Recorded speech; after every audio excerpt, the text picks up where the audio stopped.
Poďme sa teda pozrieť na oblasť tzv. Hermeneutiky. Hermeneutika znamená, že ako máme vykladať správne Božie slovo, aby sme správne porozumeli veci, ktoré tam boli mienené pre nás, aby sme porozumeli. A nejdeme teraz robiť hermeneutiku od začiatku, to znamená, ako vykladať Božie slovo, ale ideme sa pozrieť na vybranú tému, ktorú by som dal až do druhej časti hermeneutiky, a to vám aj pribudne na internete. No a táto téma, ktorú dnes máme, je základy práce s biblickou postavou. To znamená, že keď si otvoríte písmo, tak veľmi skoro tam stretnete nielen príbehy, ale aj postavy, ktoré sa obvykle v príbehoch nachádzajú.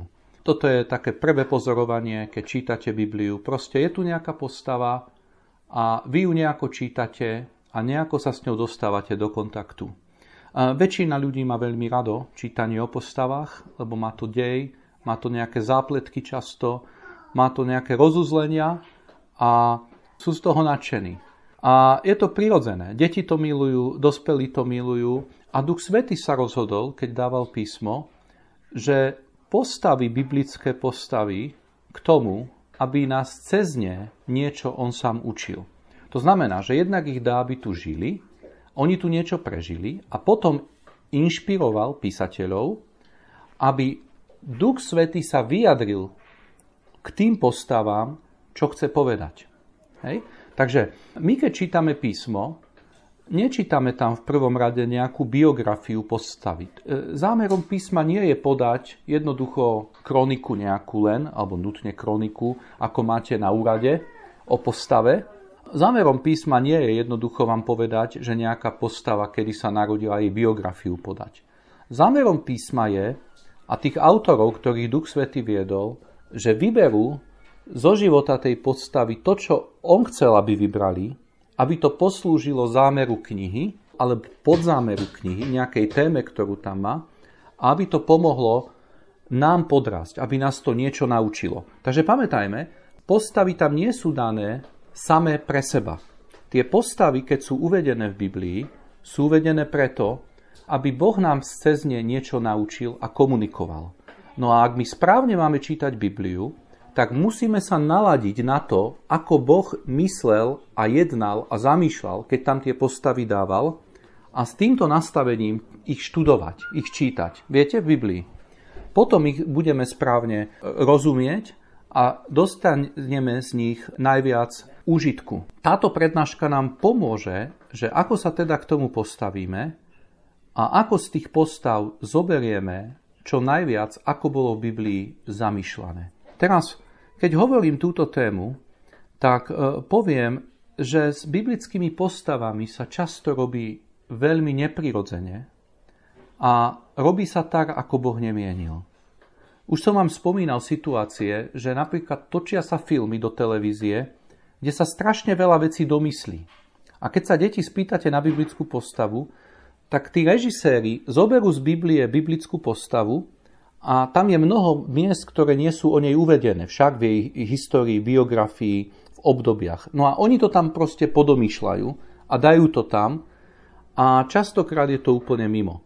A keď my takto by sme čítali Bibliu, takzvaným domýšľaním si, a sú aj takí kazatelia, ja som takých zažil, ktorí jednoducho zobrali biblickú postavu, napríklad povedali, že ideme kázať o Jozefovi a proste u Jozefa, ktorého dnes budem veľmi spomínať, pretože Jozefa sme naposledy brali, bol veľmi významná biblická postava, tak oni pri Jozefovi, keď si zoberete, tam nemáte o ňom veľa napísané. Máte tam napísané, myslím veľa, že kontinuálne životom. Proste máte napísané, keď bol mladý, máte napísané, keď ho predali, potom tam máte napísané, keď bol vo väzení roky, hej, zrazu prejde neviem koľko rokov, či 10, či koľko bol u Putifara, najskôr služby u Putifara, proste máte jednu vetu, nemáte detaily, potom bum, väzenie na nejaký čas, to znamená, tam sú ako keby len také body. No a tí kazatelia sa snažia to robiť, že oni vyplňajú, čo v Biblii nie je. Toto nie je zámer práce s postavami, dobre?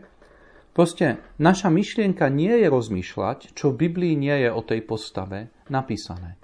Proste my nevieme, čo sa dialo presne ako v niektorých obdobiach. A keď to Biblia neuvádza, musíme odložiť našu zvedavosť. Ja viem, že ľudia sú zvedaví a preto radi takéto kázne niekedy počúvajú.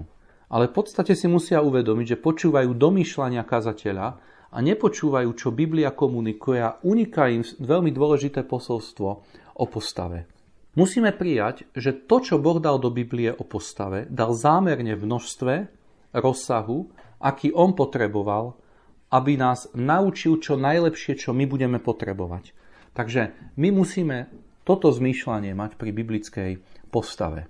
No a ja som rozdelil túto prednášku do 5 častí. Takých 5 zručností práce s biblickou postavou. Ako budeme s tou biblickou postavou pamätať. A budem dnes pracovať s Jozefom. To znamená, Jozef bude ako taký prípadová štúdia, niekto, koho si budeme všímať ako biblickú postavu. Hej? A teda, keď vám poviem Jozef, tak ako čo najviac tej postavy vyťažiť do nášho duchovného života. Áno? Ako s Pánom. Toto je veľmi dôležité. Takže prvá vec, ktorú budeme robiť, prvý veľký bod bude, že budeme si všímať postavu v jej prvotnom a prirodzenom kontexte knihy alebo časti knihy, kde sa nachádza. Ja to nazvem vnútroknižný zámer. Budeme sa snažiť porozumieť, ako v tej knihe, napríklad v Genesis, má daná postava, napríklad Jozef, svoje miesto a prečo ju tam Boh uvádza, cez tých autorov, čo to písal, cez Mojžiša teda, hej, keď Genesis hovoríme, prečo Mojžiš toho Jozefa tam uvádza a píše tam pod Božou inšpiráciou presne tie veci, ktoré o Jozefovi máme, v množstve, aké máme, v detailnosti, v aké máme, a trebárs prečo aj nepíše iné veci, ktoré by nás možno zaujímali. Takže toto je prvá vec. My musíme porozumieť, aké miesto tá postava mala v tej knihe, v ktorej je spomínaná, čo nás bude viesť častokrát vedieť, že aké miesto mala v živote, ktorý žila, a v tej okolnosti, ktorá bola. Ale v podstate, aké miesto má tá postava v tej knihe, keď ju ten autor tam spomína. Lebo ako som povedal, my o tej postave nevieme viac. My o Jozefovi naozaj nevieme viac, ako máme napísané v knihe Genesis. A my musíme zobrať teda čestne, čo tam je, a spýtať sa, Páne, dobre, dal si tu Jozefa pod Duchom Svätým, on tu žil dakedy, mnoho vecí prežil, mnoho vecí zakúsil, mnohé veci nevieme, vôbec netušíme a nedozvieme sa na tomto svete, ale ty si tam vybral tieto veci a zahrnul si ich zrovna do knihy Genesis pre svoj zámer. Pane, nauč ma cez Jozefa zámeru, ktorý si mal, aby som pochopil tejto postave Jozefa. Áno? Nemusím hovoriť v tejto prednáške, že Jozef samozrejme tým, že zomrel, že nerobíme žiadne také druhy, ako niektorí ľudia, že sa snažia s tými zosnulými komunikovať. Hej? To nemusím hovoriť. To znamená, keď niektorí vám povedia, že oni s tou postavou komunikujú a niečo sa o nej dozvedia, to je mimo. Hej? O tom nehovoríme. To sú rôzne okultné praktiky a niekedy rôzne sfarbené. Takže to dávame bokom. Proste máme tu Jozefa a my chceme vedieť, ako Boh používa. Takže vnútroknižný zámer, to je prvá vec, čo nás zaujíma. My sa pýtame, kde prvýkrát máme postavu, kde je o nej napísané a ideme si netvoriť biografiu jej, ale ideme si tvoriť, ako tam v tejto knihe pracuje táto postava. Takže napríklad máme toho Jozefa. Prečo Jozef sa vyskytuje v knihe Genesis? No, my vieme, že kniha Genesis chce im pomôcť, aby ustanovili ten národ, ktorý by sa upol na Boha a na Abrahamovskú zmluvu. No a Jozef je tam kľúčový, pretože Jozef sa stáva spasiteľom, záchrancom pre Jákobových synov a celý ten rod. Viete, že prišiel ten hlad obrovský a Boh poslal Jozefa do Egypta. Jozef to tam potom vysvetľuje a Mojžiš to tam píše, veď to Boh spôsobil, aby ste ma predali, lebo on mal zámer, aby som vás ja potom zachránil a vaše deti od tohto hladu. Takže toto musíme mať na zreteli. Jozef je postavou v knihe Genesis, ktorá zachraňuje.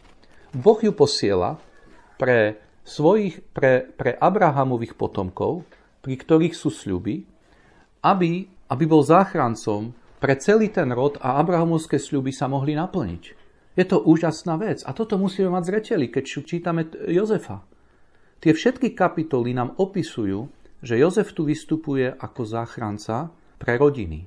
Záchranca dokonca pre koho? Pre tých, ktorí ho predajú a pre tých, ktorí mu zle robili. Záchranca však, ktorý je daný Bohom.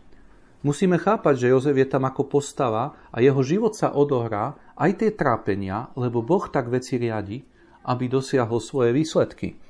Takže akú úlohu tam má od Boha? No úlohu má, aby zachránil v prvom rade Abrahama a jeho potomkov a popri tom je zachránený Egypt. Hej? Musíme uvedomiť, že záchrana Egypta je druhoradá vec z hľadiska zámerov, ktoré Boh má priviesť potomka zo ženy. Hej? No a toto sa musí stať. Takže táto postava tam má takéto miesto. Ako prispieva k celkovému posolstvu knihy, sa pýtame. No prispieva tak, že nás posúva. Však nás Jozef posúva. Prišli sľuby Abrahamovi a musel prísť Izák, ktorý si osvojil a za svoje prijal a usadil sa však v danej krajine. Potom musel prísť Jakob, ktorý cez mnohé boje a uletenosť, viete, v mladosti, musel sa ustáliť na Bohu, musel mu začať veriť, musel ho aj on za svojho pána Boha prijať a na jeho sľuby sa postaviť a navrátiť sa do tej krajiny a byť na ňu orientovaný a na sľuby Abrahamove. To znamená, aby som bol v krajine, aby som čakal, že budú potomci, vychovával ich k Hospodinovi a očakával potomka zo ženy. No a Jozef robí to isté. Aj on k tomu musí prísť. To sme si hovorili. To je pôvodný zámer knihy Genesis. Jozef musí prísť do bodu, že on bude nasledovať to, čo jeho otcovia. Rovnako jeho bratia Jozefovi. V príbehu o Jozefovi a jeho bratia dochádzajú do bodu. To sme si všetko vysvetľovali na prednáške o Jozefovi, ak si pamätáte, že oni sa musia urobiť pokánie, musia sa obrátiť k Bohu osobne. A Boh si použije Jozefa k tomu, ale Jozef je tiež ten, ktorý sa musí nasmerovať. Pretože vy viete, že on skončí v Egypte, vyzerajú veci stratené, potom je vyzdvihnutý faraónom, ale veci sa nezlepšia, pretože Jozef sa vnútorne, zdá sa, odpútal od krajiny, keď volá svojich synov, že Boh dal zabudnúť. Však to znamená, že on je orientovaný na Egypt. Ako ho preorientovať na tú zem? A Boh to urobí. A Jozefov príbeh, Jozefov život končí tým, že sa orientuje na zasľúbenú zem a zavezuje synov Izraelových, že keď raz ich Boh vyvedie, tak zoberú jeho kosti z Egypta a dovedú naspäť a pochovajú. Že takto končí príbeh s Jozefom v knihe Genesis. Takže pýtame sa tú otázku, že z hľadiska celkového posolstva knihy Genesis Jozef je ten, ktorý pokračuje v Abrahamových sľuboch a ktorý je ďalším v tej generáciách, ako idú, v tých rodoch, cez ktorého sa uskutočňuje Abrahamovská zmluva. No a možno sa pýtame otázky, no dobré, a prečo kniha chce toho Jozefa predstaviť? Opäť otázky vnútroknižné na postavu. Prečo táto kniha napríklad mu dáva tak veľa kapitol? To je dobrá otázka. Je veľmi význačný. Jozef tam má, hádam, najviac kapitol, keby sme merali v istom zmysle. No a musíme sa pýtať otázky. Prečo je tak dôležitý pre nich? Pretože očividne Boh cez neho veľa vecí chce zjavovať. Všímame si v jeho živote sny, ktoré mu Boh dá a ktoré sa naplňajú. Všímame si, ako reaguje, ako chodí s Bohom. A ako Boh je s ním a napriek tomu, že je Boh s ním, tak má veľké utrpenia. Čo sú očividne veľké lekcie, ktoré Boh chce komunikovať Izraelcom, že napriek tomu, že niekto robí dobre, môže mať ťažkosti v živote a časy veľkých utrpení, ako mal Jozef. Každopádne, postava Jozefa opäť končia veci dobre, pretože synovia Jakoba dojdú k Abrahamovskej viere a pokračujú ďalej. A Jozef je ten prostriedok, ktorý zabezpečí, aby bol ten rast v Egypte, aby bolo postaranie o deti, aby bolo veľa detí. Takže tu máme postavu Jozefa a tu sú jej také význačné črty. Pamätajme, keď študujeme vnútri knihy postavu niekoho, všímajme si celkové, v prvom rade, veľké črty. Že nezostreďme sa na detaily, ktoré sú. Skúsme sa sústrediť na veľké témy, ktoré s tou postavou idú v tej knihe. Keď na toto sa sústredíme, tak nám to pomôže správne tú postavu pochopiť. Lebo viete, keď opäť poviem zlý príklad kázania o postave Jozefovi. Vyberete si 2 verše niekde, alebo 1 odsek a budete o tom hovoriť, čo vás napadne. Toto nie je dobré. Ak študujeme postavu a chceme pochopiť, ako Boh ju zamýšľal nám komunikovať, musíme ju čítať s tými hlavnými črtami, ktoré boli v Jozefovom živote. Tak napríklad v živote postavy. Napríklad v Jozefovom živote som vravel záchranca, verný Bohu aj v súženiach, ten, ktorý privádza bratov k pokániu a ten, ktorý koná správne a ten, ktorý nasmerúva ich na Abrahamovskú zmluvu a na veľkú budúcnosť, aby mohol prísť potomok zo ženy. Hej? Takže tuto máme vnútroknižný zámer. Samozrejme, toto je veľmi dôležitá vec pri štúdiu postavy. Skúste ju pochopiť, ako ju chápe daná kniha. Čo v danej knihe je zdôraznené o ňou a v tej téme, hej, na tú knihu, čo v danom príbehu nie je zdôraznené, čo nám hovorí tam Duch Svätý cez tých písateľov a čo nám nehovorí. A nikdy nerozmýšľajme, to tu nemáme, škoda. Nie. Vždy povedzme, vďaka Pane, že to tam nemáme, lebo máme tam to, čo máme mať. A to je toto najlepšie. No a keď budeme takto študovať biblické postavy, viete, ako ich budeme objavovať? Nie ako ľudia, ktorí majú nejakú zvedavosť, ale ako ľudia, ktorí dostanú duchovné posolstvo. Pretože žijete sa do úlohy prvotných čitateľov na chvíľku, to znamená Izraelcov na púšti, ktorí práve vyšli z Egypta. No a povedzte si, tak čo oni videli na tom, čo tu napísal Mojžiš o Jozefovi? Hej? Čo oni na tom videli?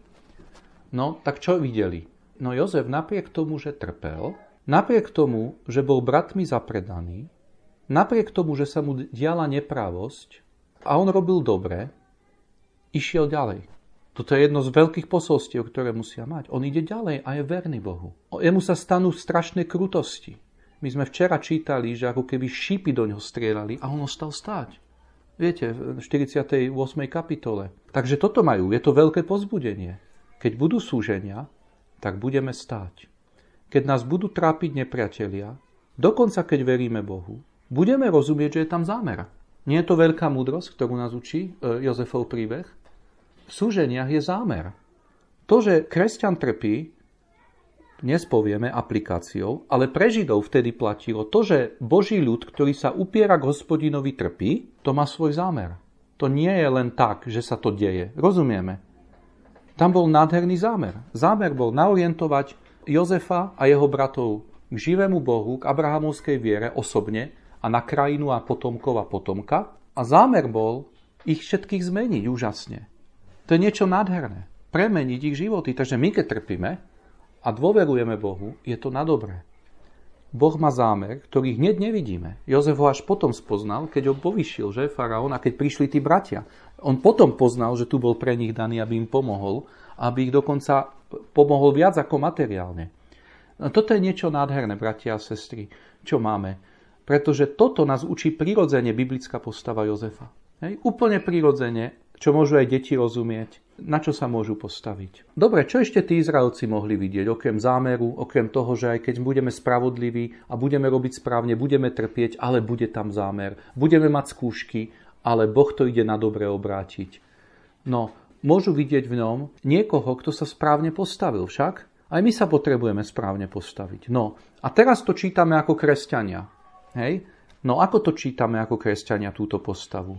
No nečítame to ako Izraelci na púšti. My nejdeme cez púšť však, nejdeme cez fyzicky, cez Egypt a cez púšť. Ale ako ideme? Cez čo ideme my v živote? Aj my ideme cez obavy. Aj my ideme cestou, ktorá je ťažká neraz. Aj my prežívame obdobia, keď sa zdá, či to celé dáva zmysel a k čomu to celé vedie. No a z postavy Jozefa ten princíp, ktorý sme už videli, s nami ide. A princíp je, neboj sa, buď verný ako Jozef. Dôveruj mu, ja mám zámer. Keď ty veríš mne a ma miluješ a robíš moju vôľu napriek tomu, že trpíš, tieto veci idú dopadnúť pre teba dobre. A toto, keď vidíme ako kresťania z postavy Jozefa, tak sme pochopili to z vnútroknižného zámeru, ktorá kniha mala Genesis. A môžeme byť veľmi vďační. Boh nás naučil rozmýšľať, ako sme videli, že jedná so spravodlivým Jozefom. Rozmýšľať naše utrpenia nám slúžia na dobre. Boh tu má nejaké zámery. Nenecháme sa odradiť. Neopustíme Boha. A vieme, že Boh neopustí nás. Dokonca, keby sme mali byť v tých najhlbších žalároch, ako bol Jozef, a v najhorších situáciách našich životov. To je veľmi veľké povzbudenie. Predstavte, keď v živote máme ťažké časy, Jozef je veľkým povzbudením. A nakoniec mnohí kresťania to povedia. No a toto máme vyvodené z vnútroknižnej postavy Jozefa. Poďme na druhý bod.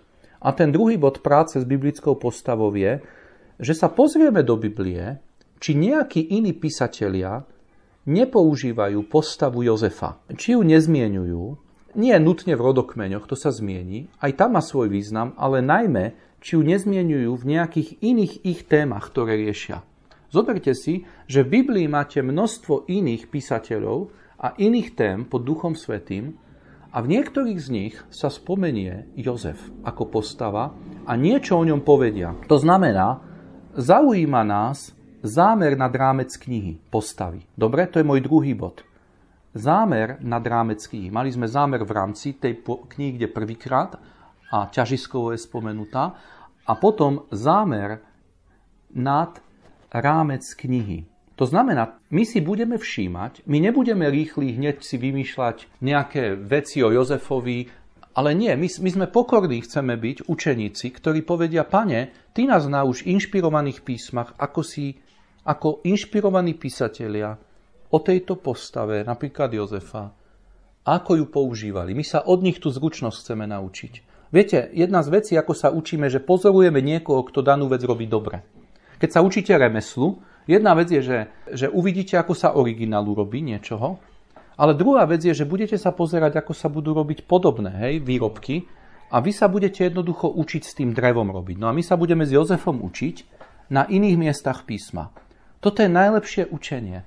A je spoľahlivé, je to učenie, kde najviac podrastieme.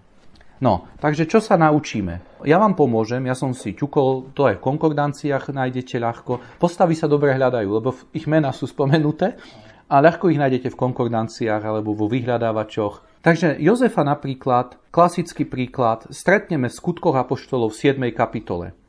Na prvý pohľad, keď čítate Skutky 7. kapitolu, tak si poviete, no to je len opakovanie toho, čo predsa v Genesis máme. Však to tak pôsobí.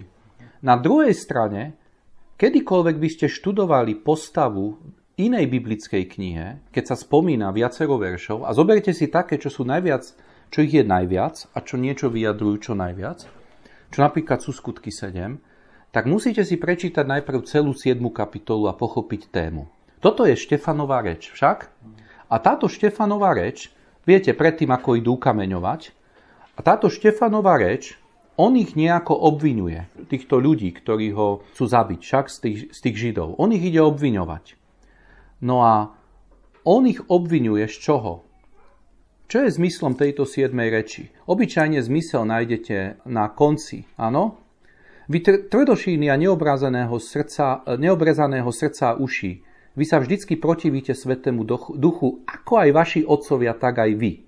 Ktorého z prorokov neprenasledovali vaši otcovia a pobili tých, ktorí predzvestovali o príchode toho spravodlivého, myslí sa Krista, áno, ktorého teraz vy ste sa stali zradcami a vrahmi.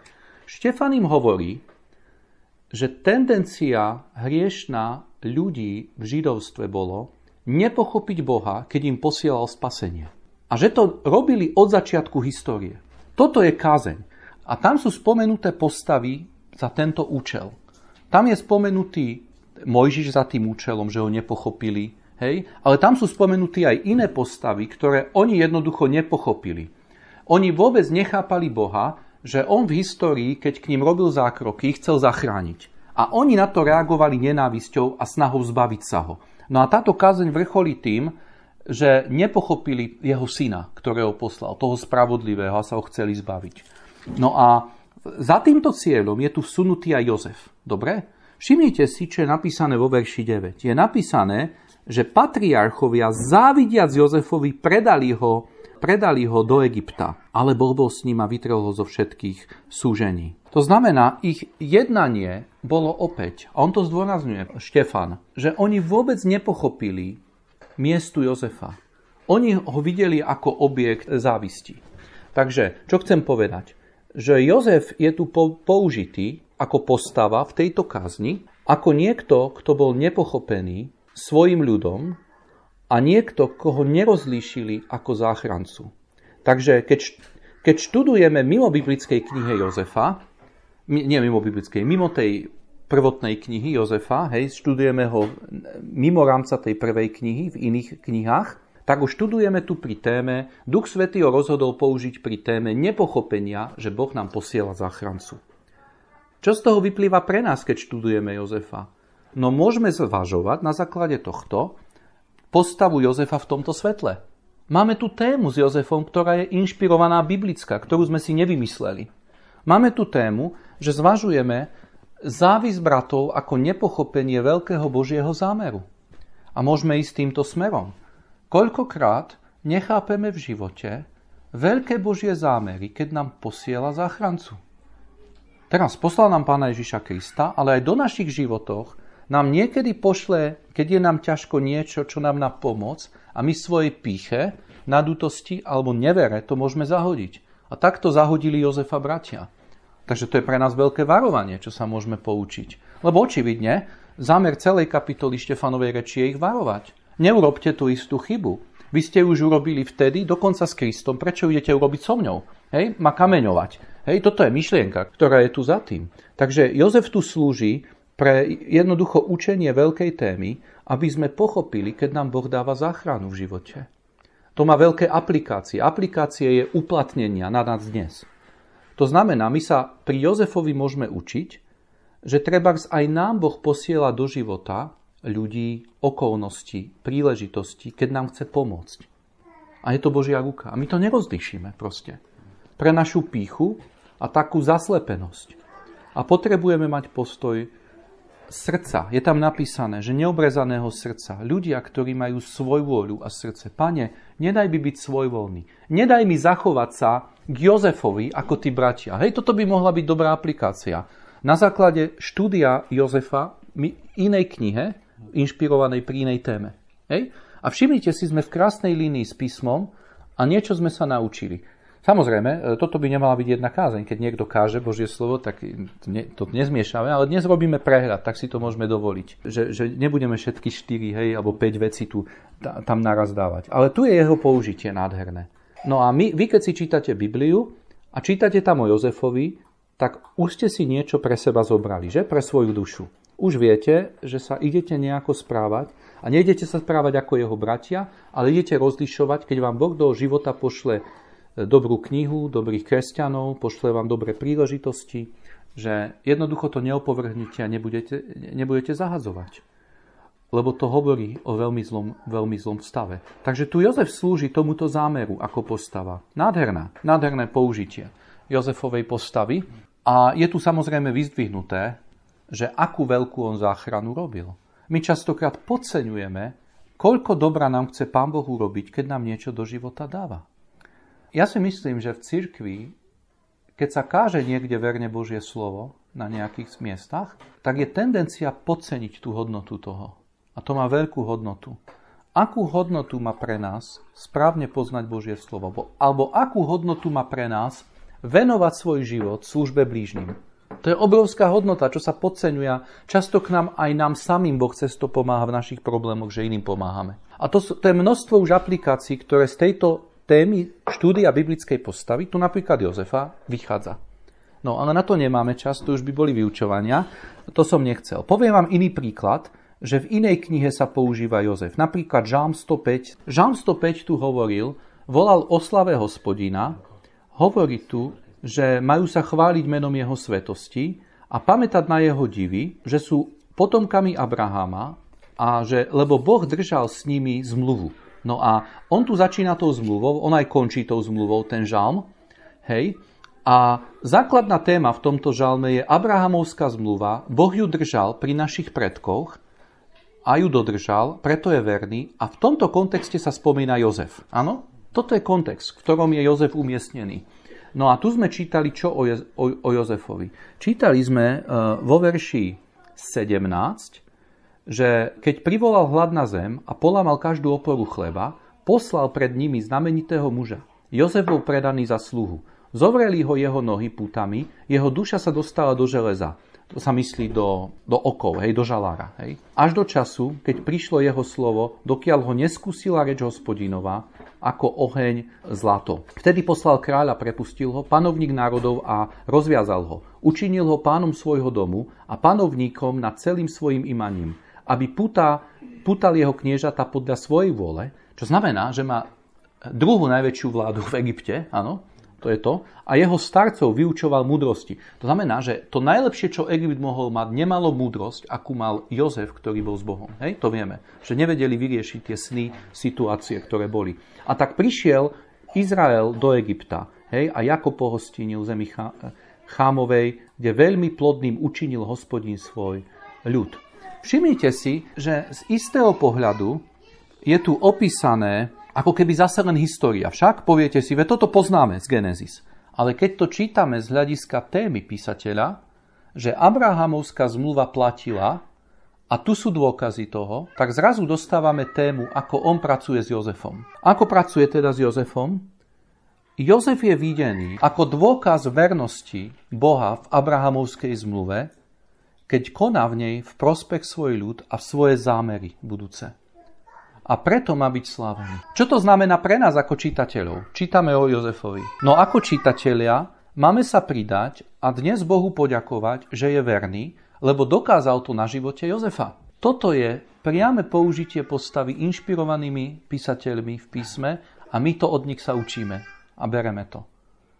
Hej, nevymýšľame si tu detaily, príbehy, proste bereme, čo tam je a jednoducho ideme to zobrať pre naše duše. A naše duše idú teraz Bohu ďakovať za to, že on býva verný svojim zmluvám a že to ukázal na Jozefovi. No keď to ukázal na Jozefovi, je logické, že to vie ukázať aj na nás, že? A je verný novej zmluve, ktorá je väčšia však v istom zmysle ako Abrahamovská. Nová zmluva v krvi Pána Ježiša Krista. Isto Boh bude dokazovať aj nám svoju vernosť. A isto bude aj s nami konať. To neznamená, že bude mať ľahký život. Že on tu hovorí, že ho zovreli puta. To neznamená, že nebudeme skúšaní. Bol skúsaný, je napísané. A tu je napísané, že je skúšaný až do času, kým Boh povedal, že to skončí, kým prišlo jeho slovo vo verši 19.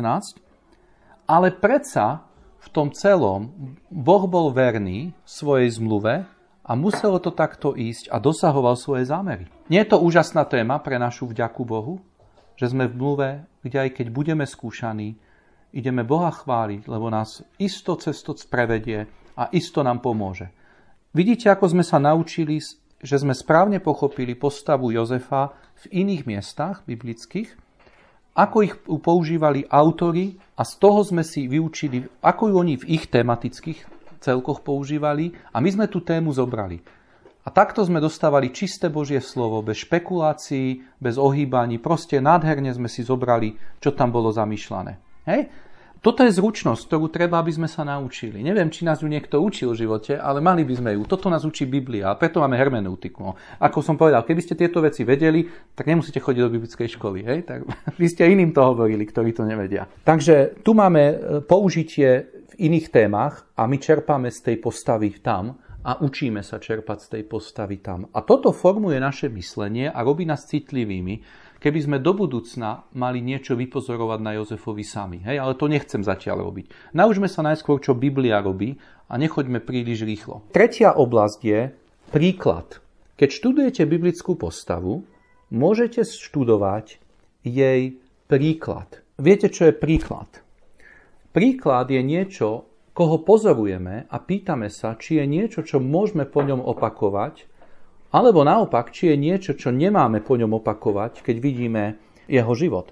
Učenie sa z príkladu je veľká téma, však nasledovníci Pána Ježiša sa majú podľa neho učiť. Apoštol hovorí, že tak ako ja nasledujem Krista, vy nasledujte mňa a môj príklad, ktorý som vám dal. Timoteus nasledoval jeho príklad.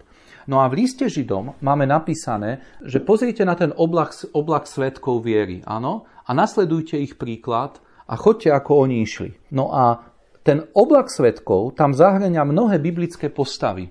Viete, v liste Židom je ten problém, že tí ľudia chcú odísť do židovstva, v tých cirkvách sú lákaní, no a ten písateľ listu Židom, nevieme či Pavol, im hovorí, pozrite sa na oblak svedkov, ktorí, pretože verili Bohu, boli ochotní platiť cenu a vydať svedectvo svojim životom. No a medzi nimi opäť nájdete vymenované postavy a nájdete tam prejavy ich viery. No a Jozef je tu daný ako príklad. Napríklad Židom 11.22. Vierou Jozef dokonávajúc, zmienil sa o výdení synov Izraelových z Egypta a prikázal o svojich kostiach. No, to je veľmi zaujímavé. On chce pozbudiť vieru týchto čitateľov, aby ju nasledovali. Hej, ten oblak svedkov, ktorý tam je. Tak nasledujte, v tom oblaku svedkov je Jozef ako postava. A vy ju idete nasledovať. Tak napríklad nasledujte jeho vieru. Všimnite si, že on celý život žil preto, aby sa mohol raz dostať do zeme. A keď sa nechal pochovať, tak prikázal o svojich kostiach vierou do budúcna, že sa tam vrátia a že to je jeho očakávanie. Že žil namierený na Božie sľuby, inými slovami, ktoré sú viazané na krajinu mimo iné tiež. Takže keď dokonával, keď končil svoj život, toto bolo jeho miesto. V Biblii máme veľa vecí, ktoré môžeme na postavách pozorovať ako príklad. Ten príklad môže byť častokrát morálny, to znamená v správaní sa, ale môže byť aj doktrinálny vo verení. Tu sme mali v liste Židom vo verení, ale aj v správaní, lebo to sa prepája, hej? Takže on verí nejakým sľubom a podľa toho sa správa. No a toto potrebujeme vidieť na príklade postav biblických. Takže keď pozeráme na Jozefa, tak aký príklad na ňom vidíme? Robí zle bratom? Nerobí zle bratom. My sme si vysvetlili, že to, že na nich donášal, že to bolo spravodlivé a že nebolo to zákerné. Videli sme, že sníval sa mu sen, to nebolo, že bol nemorálny. Proste to bol sen od Boha, ktorý sa aj potom ukáže v tej knihe. Takže to musíme vyčistiť, také nejasnosti si. No ale potom tu máme Jozefa, ktorý jednoducho je u Putifara a keď má pokušenie, upadne? Nie. On radšej obetuje, že ako by som mohol zrešiť proti svojmu Bohu, že? Toto je morálny príklad. To je použitie postavy na morálny príklad. My vidíme, ako sa zachová morálne a príklad. Rovnako máme príklad, keď je pred faraónom a on mu hovorí, ako vieš vykladať sny a on vyvýši Boha. To Boh dáva. Hej? Toto je príklad, ktorý je morálny, ale aj nám hovorí o jeho učení, myslení, hej, ktorý je. Keď študujete biblickú postavu, tak môžete ju študovať tiež ako jej príklad, ktorý pre nás má pozitívny alebo negatívny. Hej. Negatívny príklad, máme množstvo postav, ktoré majú negatívny, množstvo, ktoré majú pozitívny príklad. Ako nám to pomáha? Ako nám takéto štúdium biblickej postavy pomáha? No, pomáha nám to v posvetení. Pretože nasledovanie príkladu podľa apoštola Pavla je jeden zo spôsobov posvetenia. To znamená, že my sme viac podobní Kristovi, keď nasledujeme jeho príklad, alebo to, čo je z jeho príkladu odrazené na príkladoch iných historických osôb. Teraz, keď nasledujeme niekoho príklad, musíme chápať, že to neznamená, že nasledujeme každú vec v jeho živote, ktorá aj bola nesprávna alebo v inom kontexte. Takže pri Jozefovi sme si vraveli, že si zobral dcéru pohanského kňaza. V jeho prípade toto nie je príklad pre nás, aby sme išli niekde do pohanského chrámu a hľadali si tam ako mladí muži, hej, manželku. Toto nie je normatív. Toto má svoje miesto v knihe. A čo chcem tým povedať? Že keď študujete príklad, musíte byť veľmi opatrní.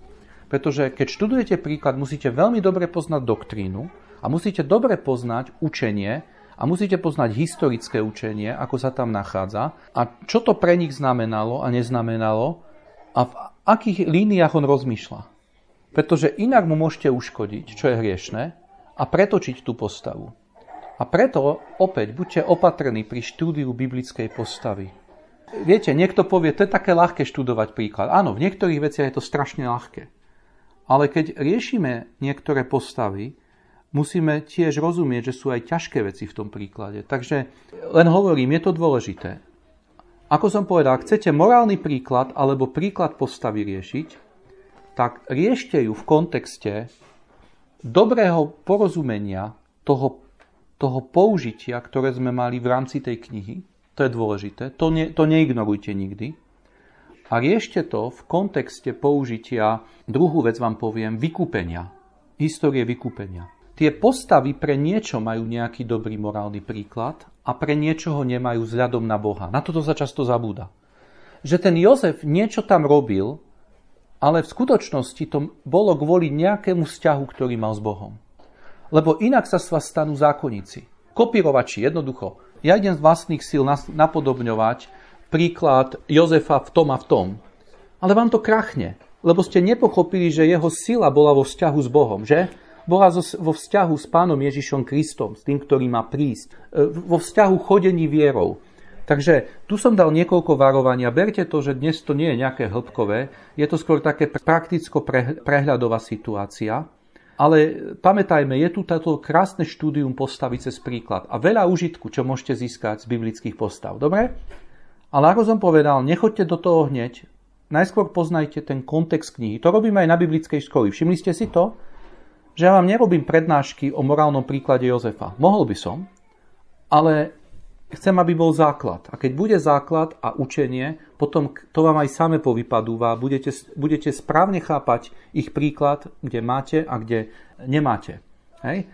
Poďme na štvrtý zámer postavy, a to je typologický zámer.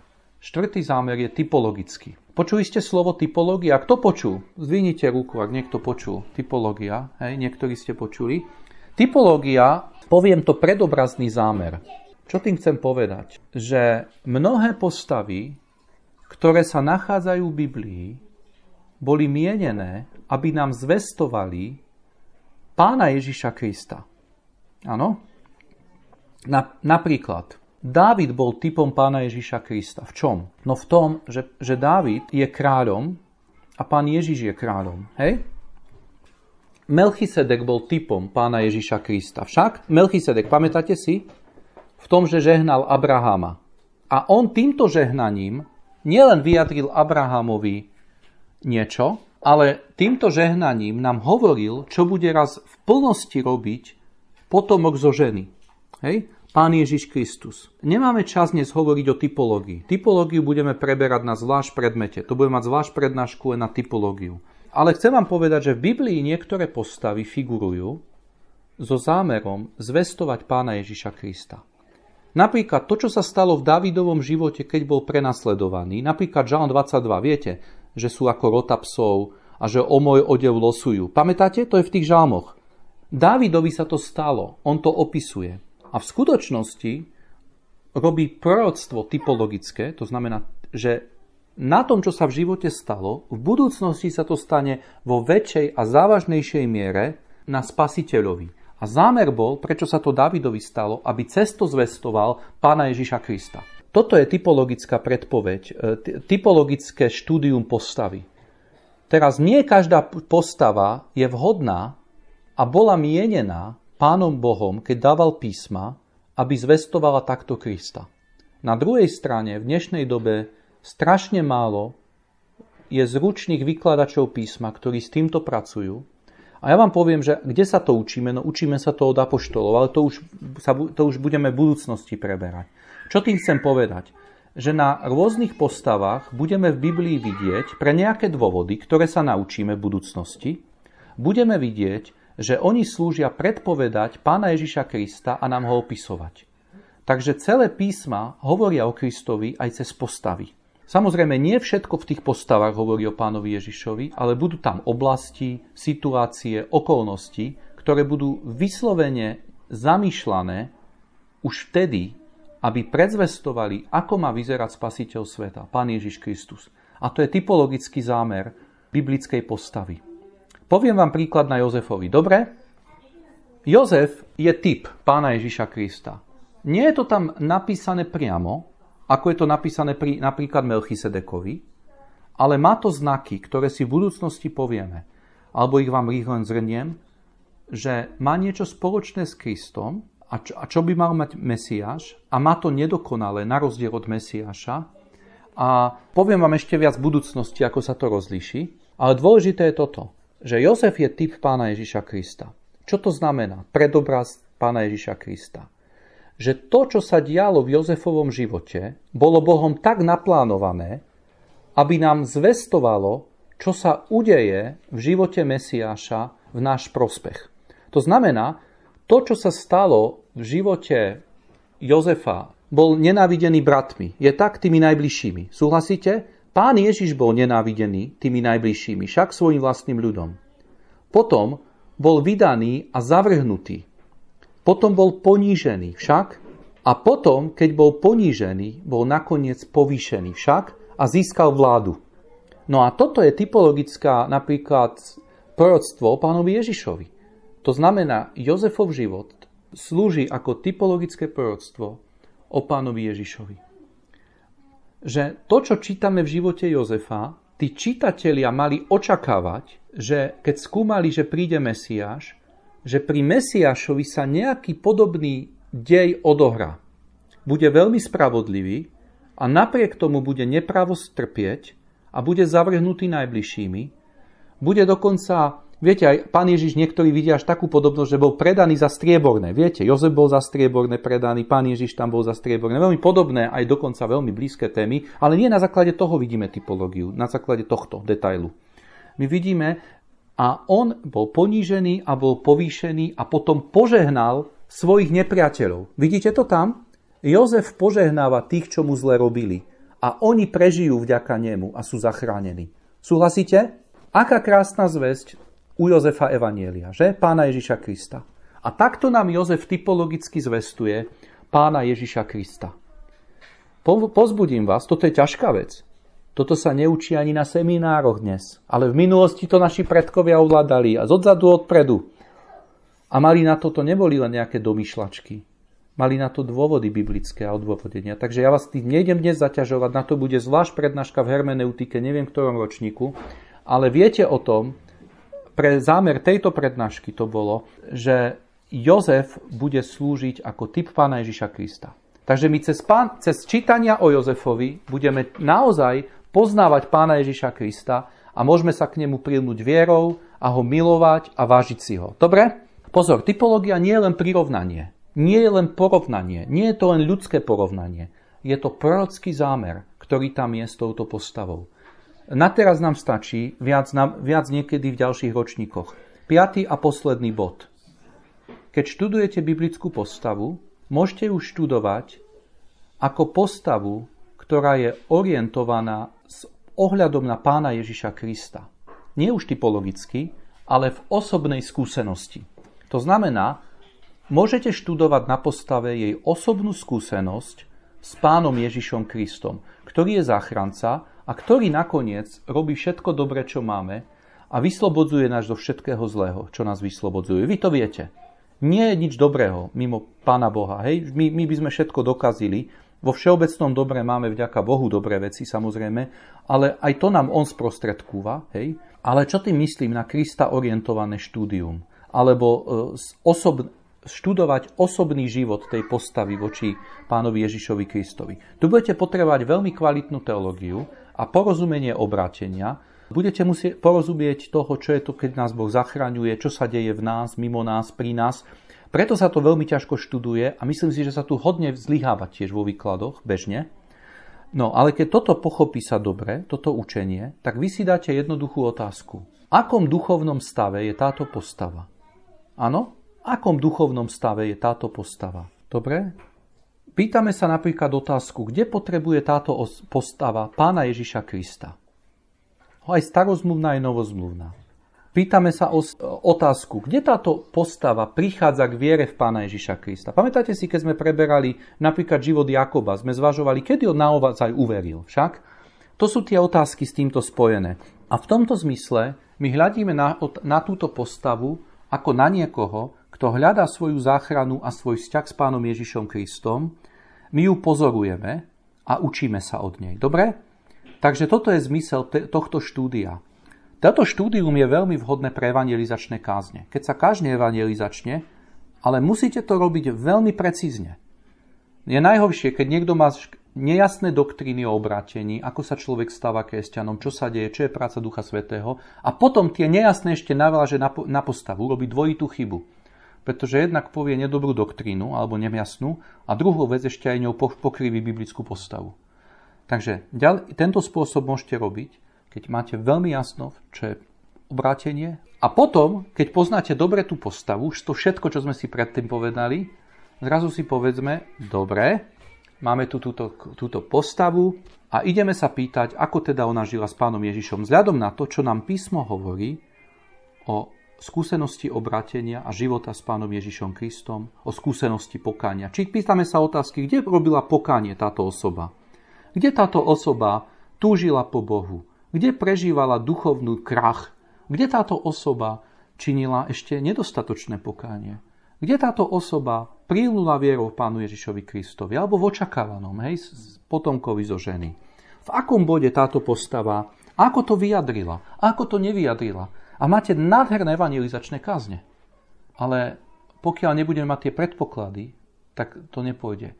Ale vy máte nádhernú evangelizačnú stravu. Teraz ja vás chcem pozbudiť. Každú z týchto oblastí môžete už teraz začať robiť. Hej? Môžete začať robiť vnútroknihové štúdium, čo je úplný základ. A to sa musí absolvovať, preto máme na biblickej škole, keď študujeme. To sme aj robili tento rok, že sme študovali postavy vnútri tej knihy, aby sme sa toto naučili. To je úplný základ, bez toho vám všetko ostatné bude ako len tak sa kývať. Nebude to také solidné, také presné. Áno, naučíme sa používať zámery nad rámec knihy. Hej? To znamená, že budeme tie postavy potom študovať v tých iných textoch, ako ich iní inšpirovaní autori používajú, do tých tém ich používať a trebárs potom ich spomenieme ako ilustráciu pre našu tému. Keď budeme mať inú tému, spomenieme Jozefa, kde ani Biblia nespomína, ale už to bude, že sme sa naučili niečo od niekoho.